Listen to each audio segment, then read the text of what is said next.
c'est le premier exercice concernant les intégrateurs.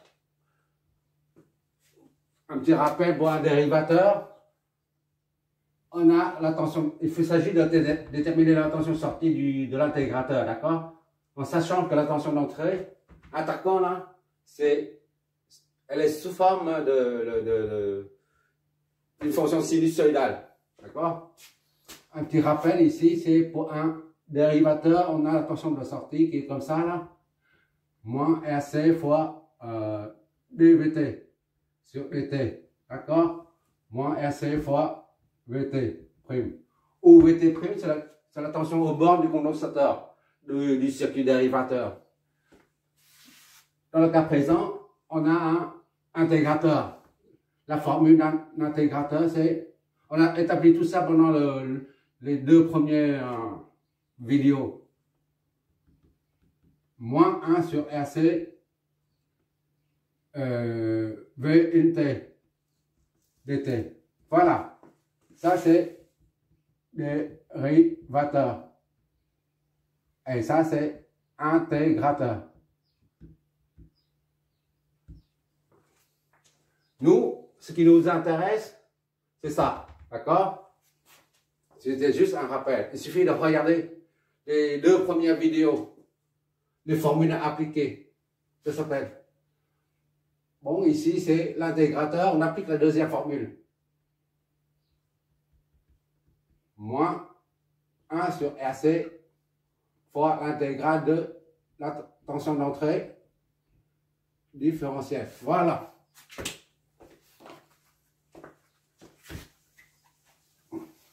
Ça, c'est une petite parenthèse.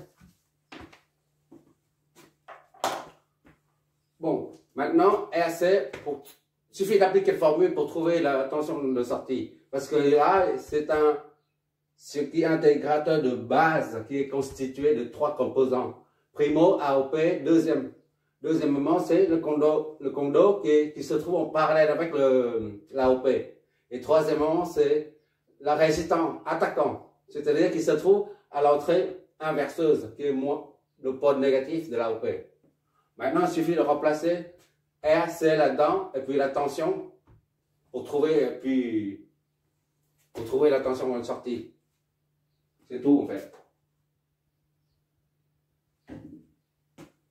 Bon, on y va. Ça, c'est la formule fondamentale pour un... C'est pas si fondamental que ça. VA est égal à... Je vérifie si on voit toujours, je l'espère. Ok. Ok, on voit toujours. Moins 1 sur RC 5050 kΩ, c'est-à-dire 10 puis 104 ohms, d'accord? Fois 0,04, 10 moins 6, ça fait farad des farad. Le taux multiplié par l'intégrale de VNT. VNT, c'est 10 puissance moins 3 sinus de 50t dt. Voilà. Qu'est-ce que ça me donne? Hop là. 1 sur 50 moins 4, 0,04, 10 moins 6, ça me donne 500. Ok. 500. Et ça, c'est une constante, on peut la sortir de l'intégrale sinus de 50t dt. D'accord? Et tout ça, ça donne 5 vers t égale à 5 intégrale de sinus 50t dt. D'accord? Voilà.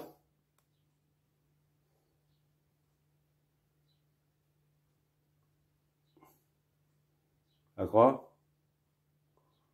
5. Un petit rappel concernant les intégrales des fonctions trigonométriques.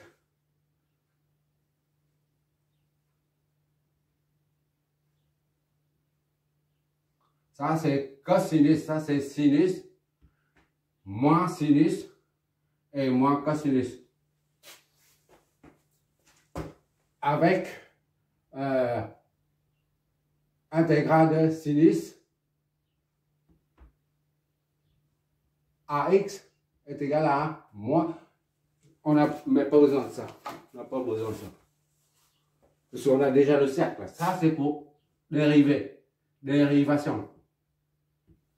Oui, et ça, c'est dans le sens horaire, c'est dérivé. Dans le sens, ça, c'est un petit. Ce sont des petites astuces hein, pour se passer des formules. On va quand même pas apprendre par que les formules, ça c'est primitive. Pour trouver la primitive, c'est-à-dire lorsqu'on fait l'intégrale, on cherche la primitive. Voilà, sinus, ici, là, on intègre, c'est-à-dire on cherche, on a trouvé la primitive. On va dans le sens anti-horaire, on tombe voilà, sur moins cosinus, d'accord? Pour une intégrale d'une fonction trigo, de AX, on a moins 1 sur A. D'accord? Pour un dérivé de AX, un dérivé, on a de AX, c'est-à-dire AX, on a A. Un dérivé, on garde tel quel. Tandis que pour une intégrale, on passe ça en dessous. Bon, ici, pour appliquer à ça, VAT est égal à 5 fois sinus de 50. Ça devient moins cosinus, d'accord? Déjà, c'est le A là. Il faut mettre A, c'est 50. Moins 1 sur 50, d'accord? Fois la fonction qui est dérivée, c'est-à-dire, là, le A, il est là. D'accord? On met en dessous. Et maintenant, fois la fonction qui est dérivée, c'est-à-dire moins cosinus de ça. Moins cosinus de 50t. D'accord?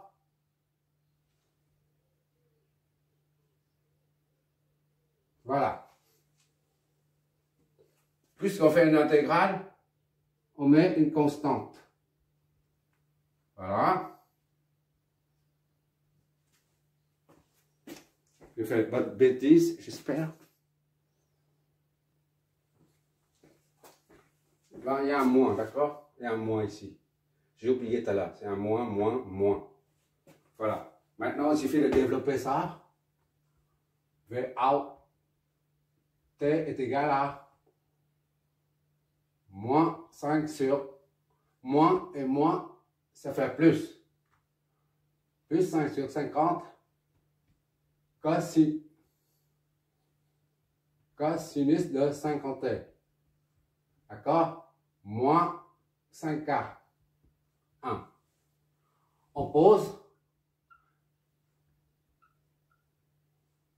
K est égal à moins 5k1. D'accord?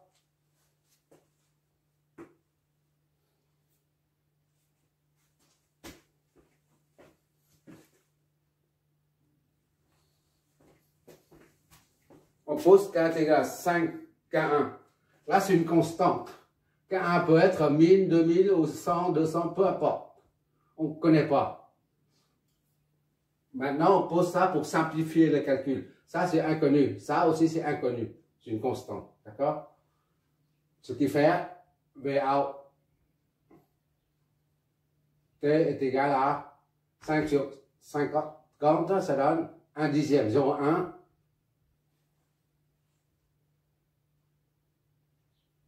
cosinus 50t moins k. D'accord? Ça, c'est le résultat provisoire. Il faut trouver la constante k. Or, initialement, à t à 0, t est égal à 0, la tension aux bornes du condensateur, parce que ça, c'est V1 est nul.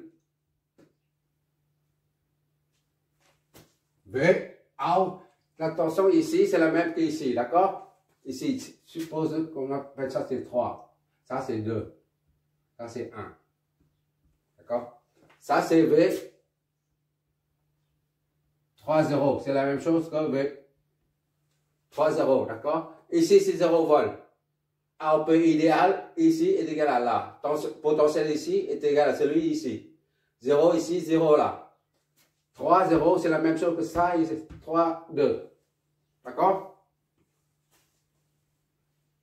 T est égal à 0, la tension est nulle. Au bord du conducteur est nulle. Donc, on met V out 0 est égal à 0,1 cosinus de 50 fois 0 moins k est égal à 0. Voilà. Ça va faire 0,1 fois cosinus de 0, c'est 1. Moins k est égal à 0. K est égal à 0,1, c'est 1 dixième. Voilà.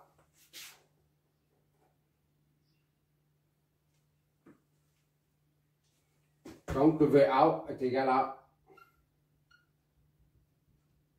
0,1 cosinus de 50t moins k moins 0,1. Ou alors 0,1 cosinus 50 t moins 1.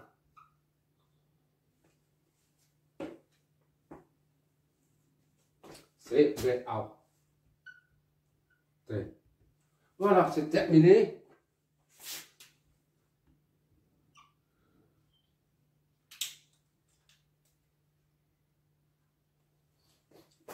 On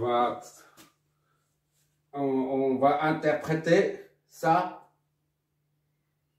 et par rapport à la tension d'entrée. La tension d'entrée, c'est ça, la tension de sortie.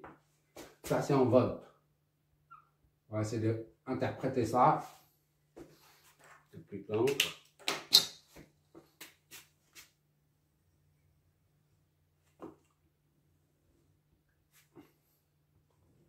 Sortie. T. La tension d'entrée, c'est sous forme sinusoïdale. C'est 10 sinus 50 T en millivolts, d'accord? Ça c'est en volts. On enlève ça, c'est en millivolts. Et ça c'est V1 T. Et la tension de sortie c'est V out T, d'accord?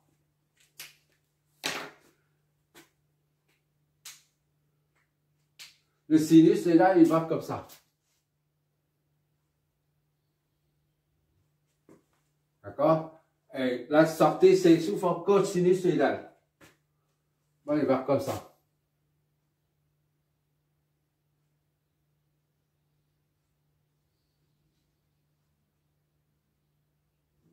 Voilà.